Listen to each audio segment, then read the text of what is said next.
The reading from November the 2nd with Emmett Fox is titled, "A Smile is an Investment." Most people feel intuitively that the simplest things in life are the most important, or if you prefer, that the most important things in life are found to be the simplest. This is a very profound discovery. What is more important to us than breathing, for instance? Another simple thing that is of great moment is a smile. A smile affects your whole body, from the skin right into the skeleton, including all blood vessels, nerves, and muscles. It affects the functioning of every organ. It influences every gland. Even one smile often relaxes a number of muscles. And when the thing becomes a habit, you can easily see how the effect will mount up. Last year's smiles are paying you dividends today. The effect of a smile on other people is no less remarkable. It disarms suspicion, melts away fear and anger, and brings forth the best in the other person, which best he immediately proceeds to give to you. A smile is to personal contacts what oil is to machinery, and no intelligent engineer ever neglects lubrication. Rejoice evermore. And that message, rejoice evermore, is from the first letter to the Thessalonians, chapter 5, verse 16. So before Peggy even begins, I invite you to take a breath and to smile and let the benefits of a smile take over yourself. And then I know in a moment or less, when Peggy's ready, she can begin. But don't neglect the smile. Nice to see everybody. And since we always read from Emmett Fox before our services start, I came across one of his books on my shelf the other day called Make Your Life Worthwhile. And it was a book of a lot of his essays that are only like 1 page long. So I sat and I went through all of them, and I picked out a couple. But I really didn't know much about Emmett Fox, even though I've read his things. So I looked him up on Google, and it said he was an Irish New Thought spiritual leader in the early 20th century. And his church at that time was called Divine Science Church. And I think I've probably mentioned before that my first encounter with Emmett Fox was at a religious science church in Dayton, Ohio. Friend took me there, and he was a guest speaker that day, and it was the first time I'd ever heard anything metaphysical. And I went away from there that day thinking, wow, this makes a whole lot more sense than what I've been told my whole life. So, and that was back in the very early 80s, like I think 1982. So that was the beginning of my metaphysical journey. So anyway, there's 2 little essays that I want to read. And the first one is The Tail Wags the Dog. Man controls his own life.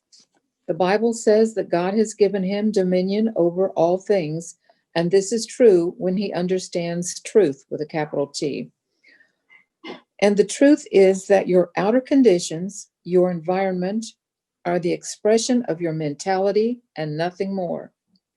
They are not cause, they are effect. They do not come first, they follow after. You could change your thoughts and feelings, and then the outer things will change to correspond. And indeed, there is no other way of working.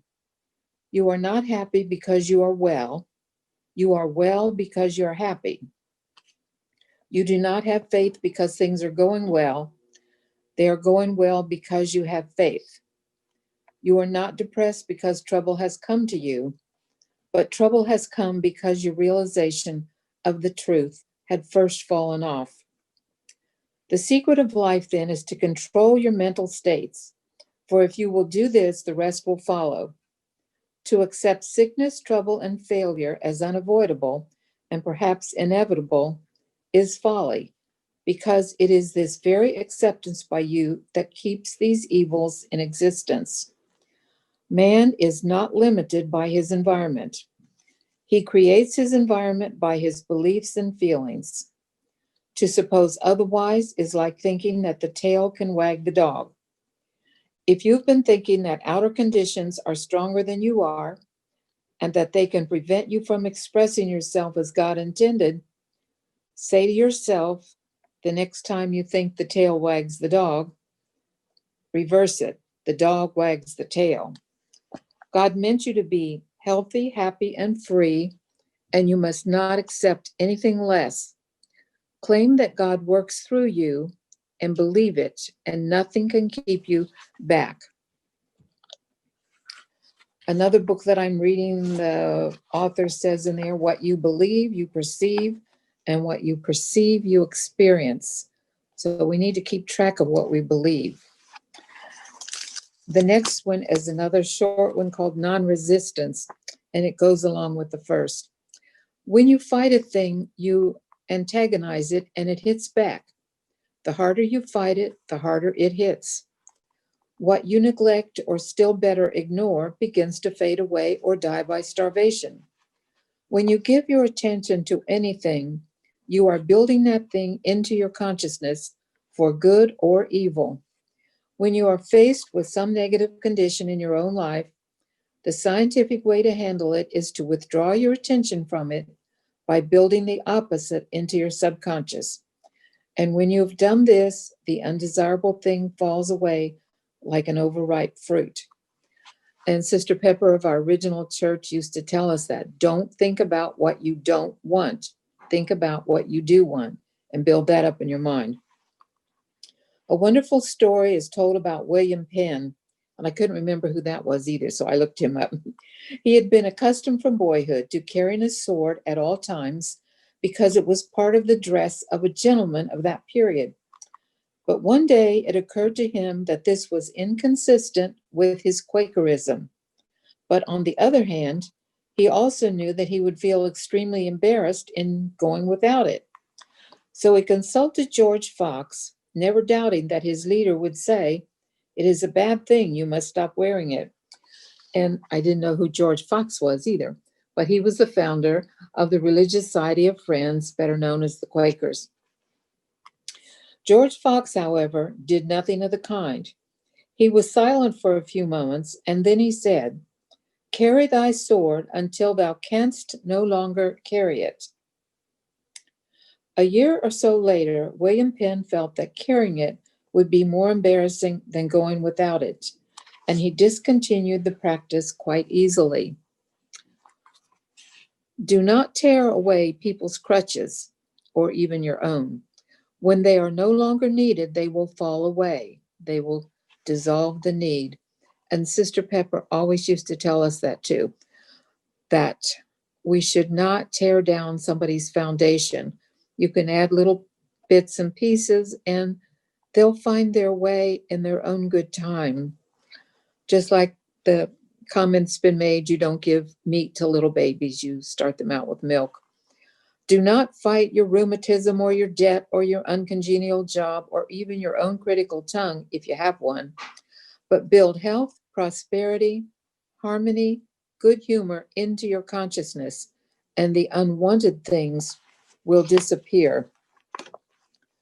And I think we need to be reminded of that sometimes, that we forget that thoughts are things. Jesus said, "Know ye not that ye are gods?" We seem to forget that we're divine. We are offspring of the Creator. So let's use that ability to create the best promised land that we can.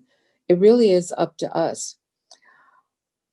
We draw to ourselves what we focus on and what we give our attention to, or what we vibrate to. So we should try to live daily in the belief that our good is already on our path, just waiting for us to tune into it. And I know this hasn't been very long, but I think perhaps we're in a time right now when we're caught up in a lot of community thoughts and a lot of upset, and one person thinking that and somebody else thinking something else and bickering back and forth. And we need to stay focused on what kind of good life we really want and what we want our life to be, and not get caught up in what somebody else thinks or says or does, because we are creating our reality and we want to create the best one possible. So I thought maybe this would give us something to think about this week.